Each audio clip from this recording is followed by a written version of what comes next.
अस्सलामुअलैकुम। हम आपको इलेक्ट्रिक बोर्ड बनाने का तरीका बताते हैं।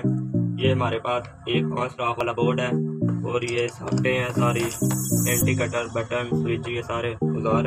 अब हमारा तकरीबन काम खत्म हो गया है। अब ये मेन आप लगानी है तो बाहर निकाल लेनी है तारे।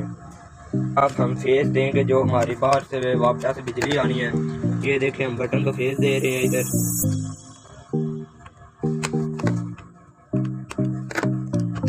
ये हमें इसलिए हमने इधर दुकान पे बेचना होता है, इसलिए हम ये मेन तारे बाहर निकाल के देते हैं ताकि कोई कस्टमर को परेशानी का सामना ना करना पड़े। ये देखिए, अब ये अर्थ लग गया है, न्यूट्रल वायर जो है वो लगाने लगे हैं इसमें।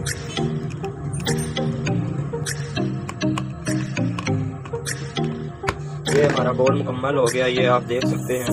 ये देखिए, आपको मैं फिर समझा रहा हूँ इस तरह आपने करना है।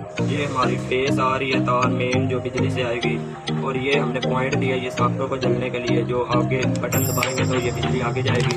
तो ये न्यूट्रल कॉमन होती है, ये इंडिकेटर